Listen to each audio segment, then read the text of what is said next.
Welcome back to Old School Sports and our Out of the Park Baseball 25 series, Can We Save the Oakland A's?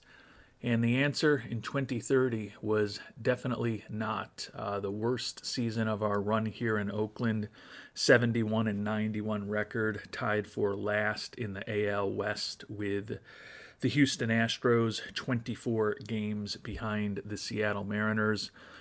Goal was to, at least according to ownership, reach the playoffs this season, and finishing up 13 games out of the wild card spot. Clearly we failed miserably on that goal for this season. Going to take a look in this episode and probably the next at some of the top prospects in our system, some of the top prospects in baseball, as well as review our roster as we prepare for what we hope will be a pivotal offseason for the Oakland A's. The reason I say is that we hope it will be is that our contract is actually up right now at the end of this season. So it's conceivable that we may not be asked back after this very difficult season. Our reputation is only okay. And as we think about what we've done with this team over now 7 years in the majors, we have won a World Series, which with the lowest payroll in baseball and difficult ownership stands as an achievement. But if I'm being honest about things, we're coming off of the worst year of our run at 71 and 91 after winning that World Series. And it's fair to characterize us as a one-hit wonder right now. There have certainly been some great one-hit wonders in sports and music over the years. Thinking about music, going back to the 70s, think about My Sharona with the Knack, and tons of one-hit wonders in the 80s, Soft Cell, Tainted Love, Whip It from Devo. Come On Eileen, Dexy's Midnight Runners, and even into the 90s. Deep Blue Something, Breakfast at Tiffany's, Blind Melon, No Rain. Even Vanilla Ice, Ice Ice Baby, was very popular at the time, but certainly a one-hit wonder. But hoping that we can be more than a one-hit wonder with this Oakland Athletics franchise, and unfortunately at this point we are not.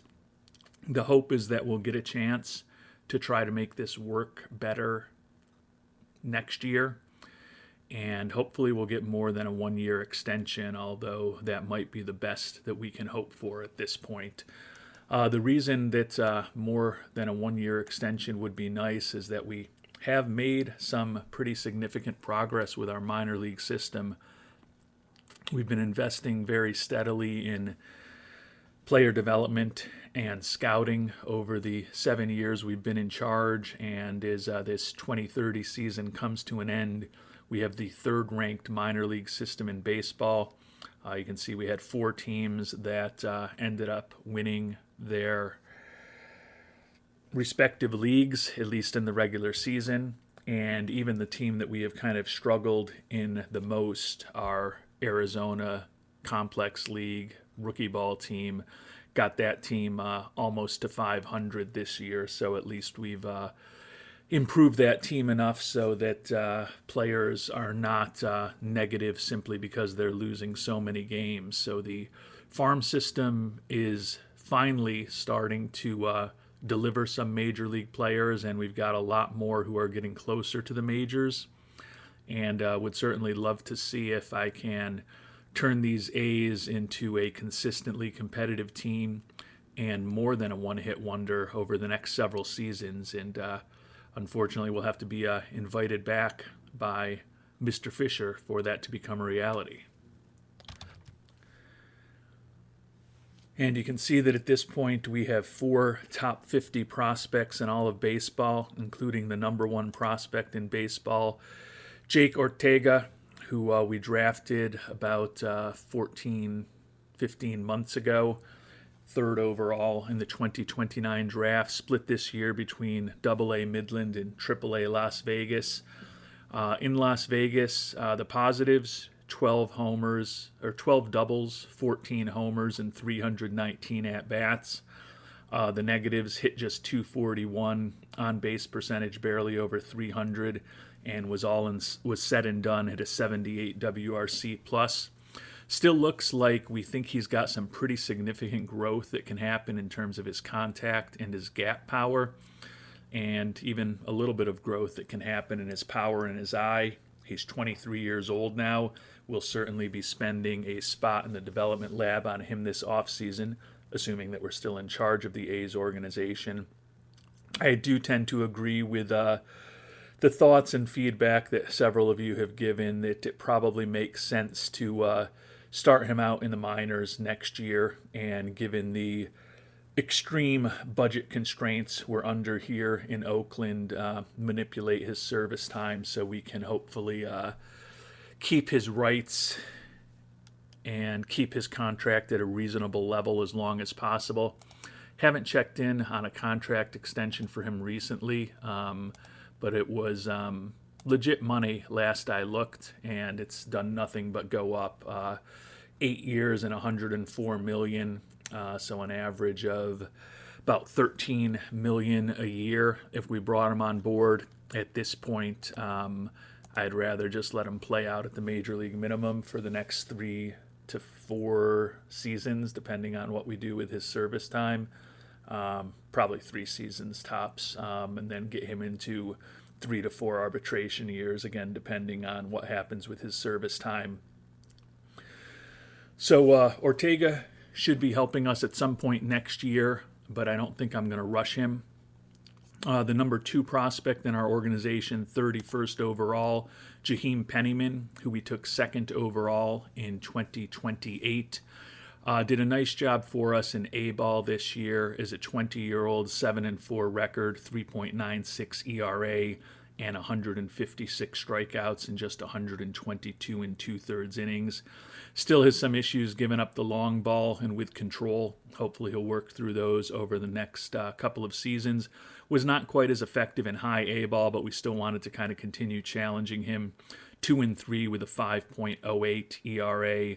The home runs and the walks allowed, very bad at this level, but he did still strike out 59 batters. Looking at his profile, we still think he can become a pretty good major league pitcher. Still in the process of developing 4, 5, 6 pitches that will be useful at the major league level. Just really need to work on his control at this point. He does have high work ethic and intelligence. 20-year-old, soon to be 21 years old over this offseason. Ground ball tendencies, throwing in the mid-90s. Probably will get him in the development lab this offseason as well, and see if we can start closing the gap between potential and reality in terms of some of his ratings. Arturo Estrada, another guy that is a top 50 prospect, number 36 overall, an IAFA signing in 2028. Promoted him to A-ball this year. He just didn't have much to prove in rookie ball after hitting above 300 2 straight years. In some ways, he really struggled in A-ball, hitting just 231. But he did have 14 homers in 359 at-bats, so he still put up a 106 WRC plus and a 2.7 WAR. Hoping that his contact comes along better, looking at his ratings relative to the California League. He should be decent there. Probably not quite ready to be promoted up to high A-ball, but hopefully after an off season of continuing to hopefully work and improve, and some seasoning in A-ball at the beginning of next year, we should be able to hopefully get him into high A-ball about the time he's turning 20 years old, if everything goes well. So he's still on a relatively fast track to the majors if he develops as we hope. Guy who's taken a slower path is Bertrand Albrighton, IAFA signing from 2026. He's a guy who we also promoted to A-ball this year, did a really good job in a small sample size in rookie ball, knowing that he was going to be turning 21 towards the end of the season. Wanted to at least get him some experience in A ball. It didn't go particularly well. Hit just a $186, but again, spent at this point. I don't think that Al Brighton is going to reach the heights that we thought the Dominator might when we picked him, or signed him more accurately, 4.5 years ago, but still looks like he could be a pretty interesting offensive player. We've had him on multiple occasions in the development lab working on his injury proneness with very limited success. He does have a lot of positive personality traits, and at the age of 21, I think we're likely to try to get him back in the lab this off season and maybe just work more specifically on some of his skills. The last top 100 prospect we have, Arturo Uresti, international free agent signing from earlier this year, turned 17 at the beginning of this year, spent it at our international complex, but hopefully he will be in rookie ball next year. 4 top 200 prospects in addition to those top 100 prospects we have. Alejandro Landin spent the year in rookie ball and was pretty productive. Just turned 20. He'll certainly be in A ball next year. Hit .333, 9 homers, 62 ribbies.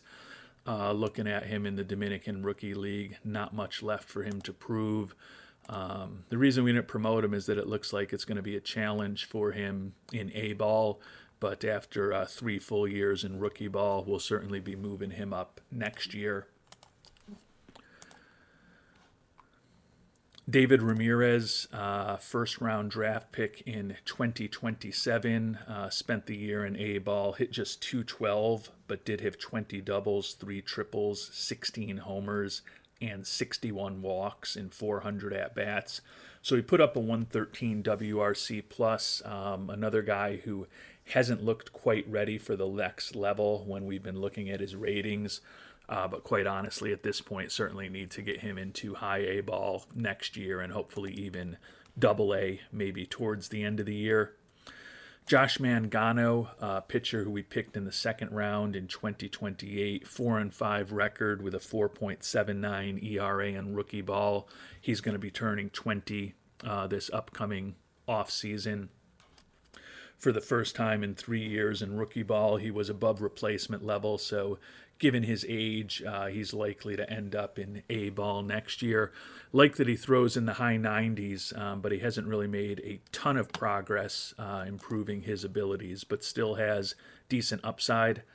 And our final top 200 prospect is Kevin Stubblefield, first baseman we picked in the second round in 2027. He is a guy who, as many of these guys were started the year at one level, unlike some of them, we did promote him to another level. Hit .278 with a 194 WRC plus in A ball, and he was also pretty productive when we promoted him to high A. .258 average, but 10 homers and 30 ribbies in 233 at-bats, 19 doubles, 138 WRC plus, and a 5.7 WAR across the 2 levels. Still think he could be a pretty interesting hitter if he fully develops. He's definitely more of a first base / DH type. Could play him in left field if we really needed to, but that arm is embarrassing. And we'll check in on a couple of other prospects. You can see some of their high-level statistics here for all of them, but some of the more interesting ones. Sergio Palomares, international free agent signing in 2029, had a pretty impressive first year in professional baseball, especially given that he was 17 for part of the season. Hit .299, drove in 36 runs with 21 doubles and just 224 at-bats for our DSL team, 144 WRC plus and a 2.7 WAR. Certainly a nice introduction to pro ball for the Gravedigger.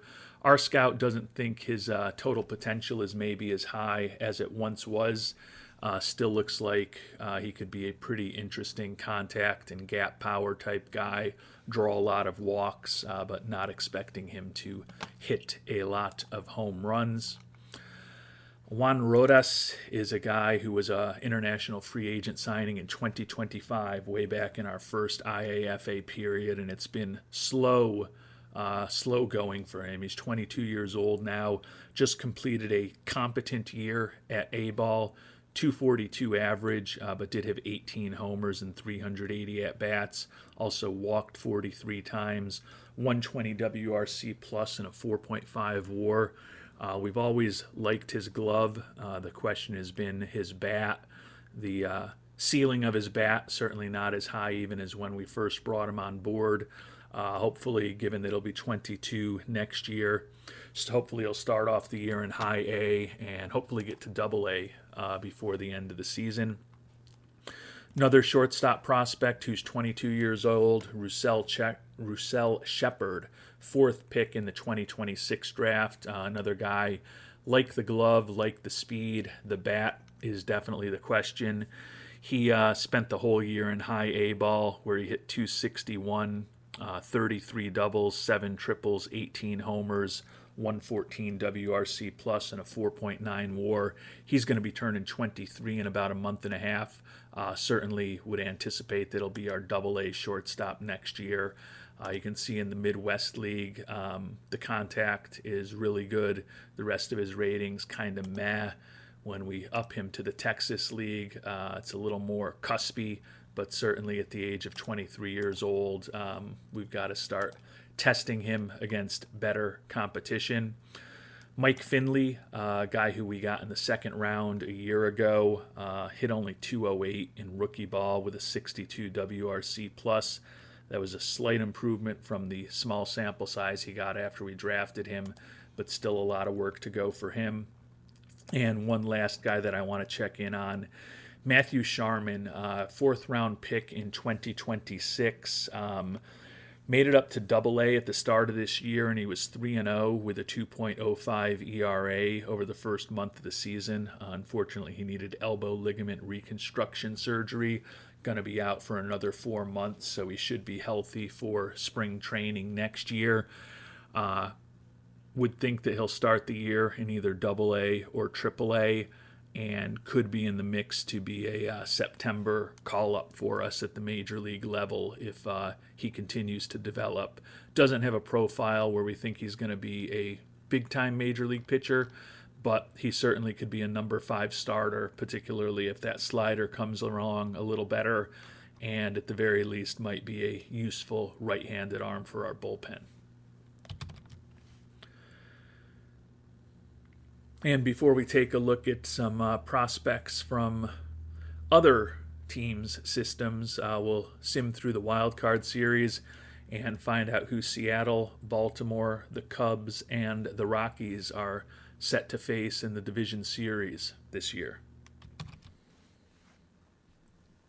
And in the division series, the Mariners will be facing off against the White Sox, who took care of their division rival Twins in a rematch of some great series from the late 70s.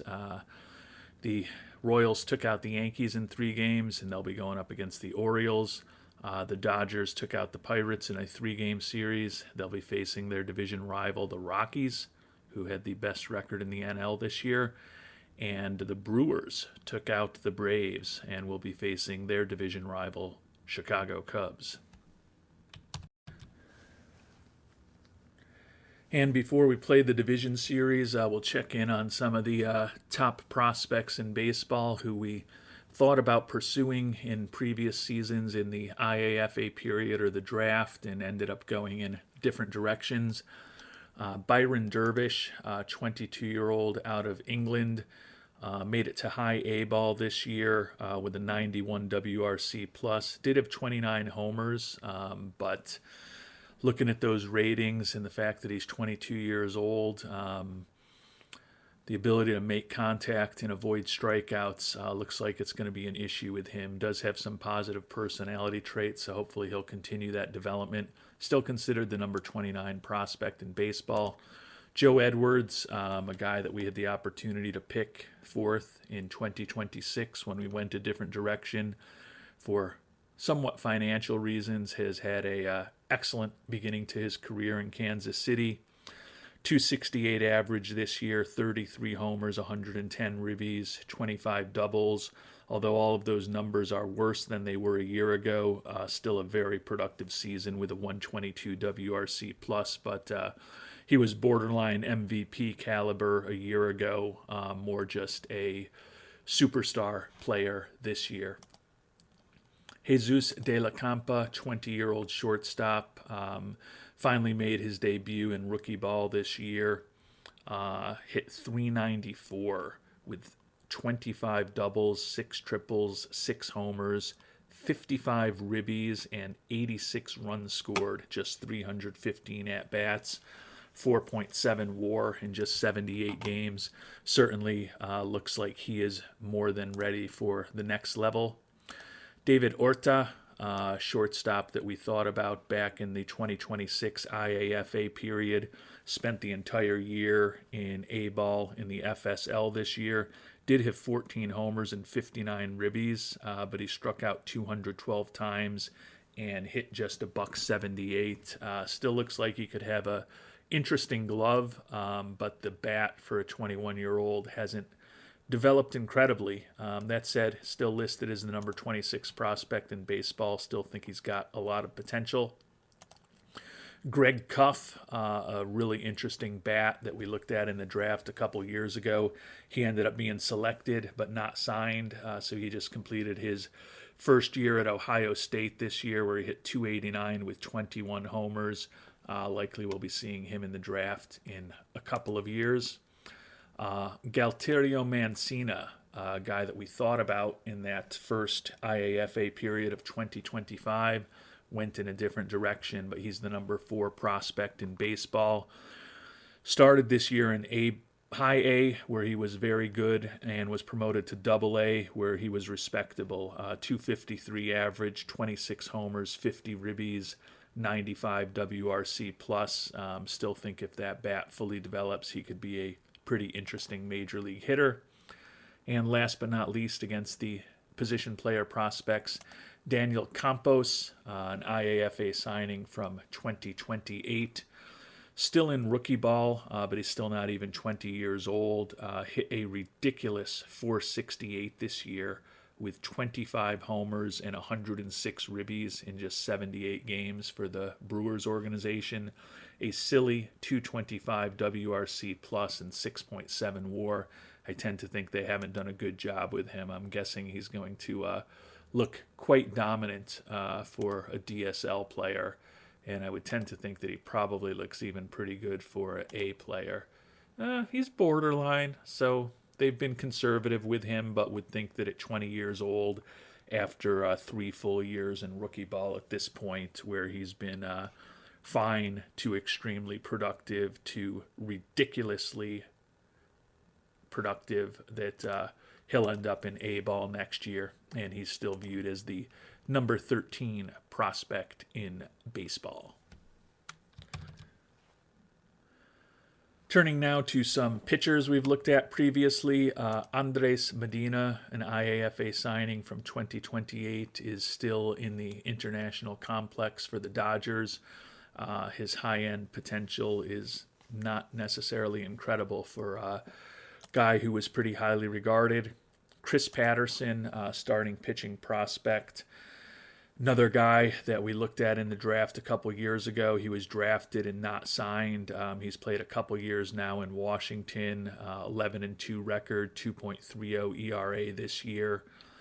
Ground ball pitcher, throws in the mid to high 90s.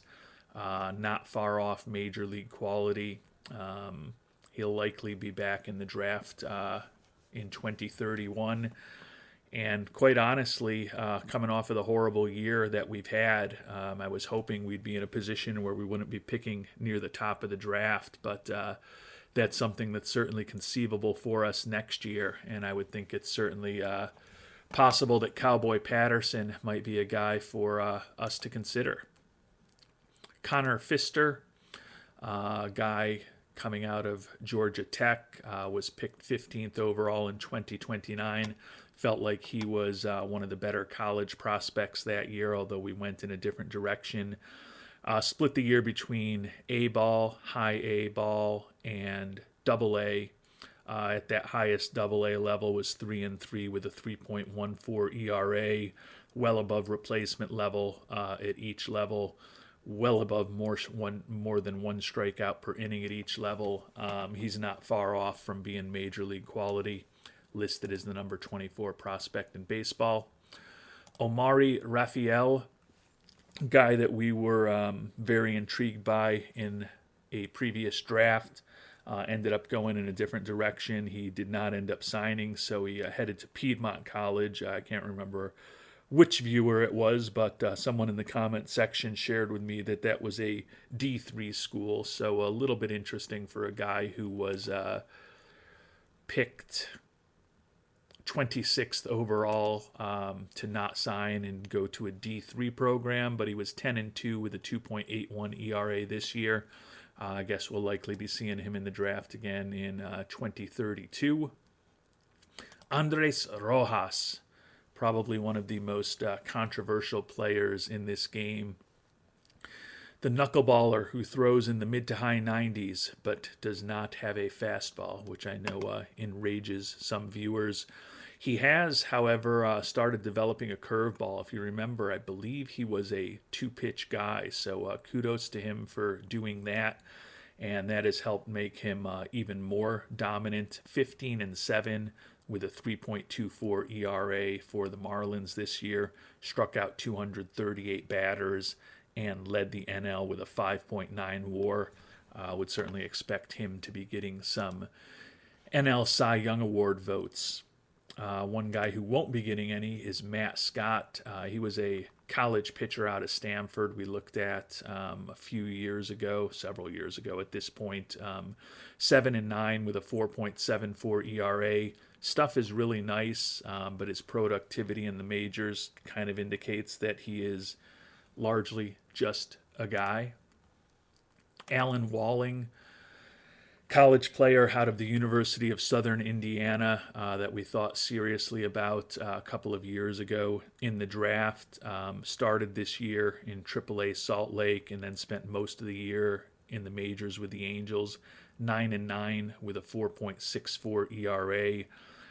Gave up 14 homers, walked 61 batters in 141 2/3 innings. So not great numbers on that front, but not horrible numbers either. Put up a WAR of close to 2, and certainly looks like he should be a competent major league pitcher for years to come. Jeremy Martin, could probably say similar things about him, although he had a very rough introduction to the majors this year.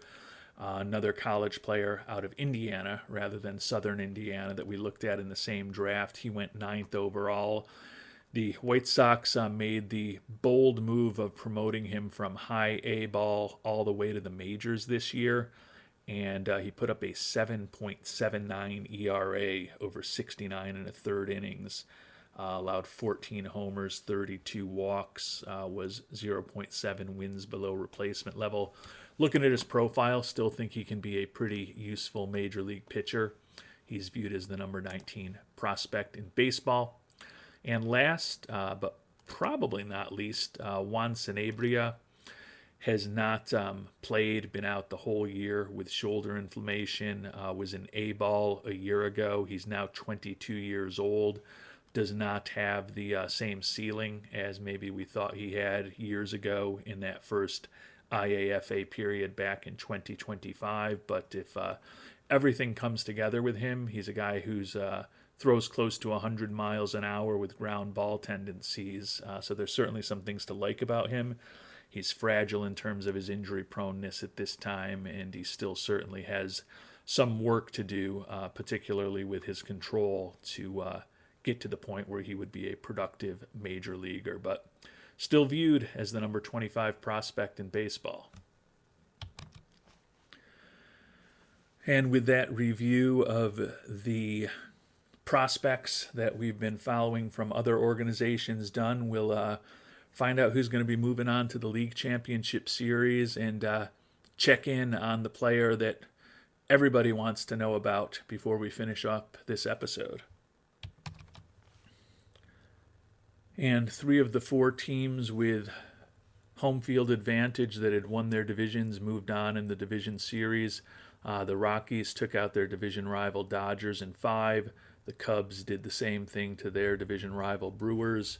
The Mariners took out the White Sox in 5, but the Royals shocked the Orioles, take them out in a 3-game sweep. So the Mariners and the Royals will be facing off in the ALCS, and the Rockies and the Cubs in the National League Championship Series here in 2030. And before we finish up the episode, time to check in on our old friend Hio Endo, one of the most interesting profiles of any player that I've ever had on a team in OOTP, and certainly a guy who's generated a lot of conversation and interest over the past 3 seasons. We had him for 1 year, traded him to Detroit as one of the cornerstones of the deal that brought us Colt Keith, and Endo had a very rough season in Detroit. Hit a .197 on the year, so back below the Mendoza line. 38 homers and 112 ribbies, so he was as productive as he usually is in those categories. But a ridiculous 297 strikeouts. And what I did see with Mr. Endo was that he has been in the majors for 3 years, and he has set the all-time single-season strikeout record 3 consecutive seasons. 252 as a rookie, 285 a year ago, and 297 this year in 580 at-bats. So for the first time in his career as a 31-year-old this year, he struck out in over 50% of his at-bats, all added up to a 90 WRC plus and a 1.5 WAR. He is in a situation now where he's arbitration eligible, so he's going to be making about $4.5 million next year when all is said and done, most likely. So he's off of that $3 million contract for the first 3 years of his career that we originally signed him to. Still is an above replacement level player over the course of his career, and he's been durable, and he's been solid defensively, playing primarily third base, but not the kind of player that I generally want on my team. Despite those incredible home run numbers, those strikeout numbers are obscene. And as I mentioned, Endo set the all-time record with 252 strikeouts in 2028, extended that record to 285 last year, and just became as close as anyone in Major League history to 300 strikeouts a season this year. You can see Judd Fabian this year has the 3rd most strikeouts in history, but he will never be the, unless he has 298 or more next year, he'll never have been the all-time leader in strikeouts in a season, because Endo has said, "Hold my beer" to Judd Fabian when it comes to striking out at a sickly pace. And with our look at Hio Endo complete, we'll call it an episode. Next time around, we'll move through the League Championship Series and the World Series. Also take a look at our roster, our top performers, our bottom performers, start making a plan for the offseason, assuming that we'll still be in charge this upcoming offseason. And then obviously once the playoffs finish up and the season is officially over, we'll find out our sickly game score for the season, and we will find out whether or not Mr. Fisher will invite us back to be the general manager of these A's for at least one more season. Until then, thanks so much for watching, and hope you have a great day.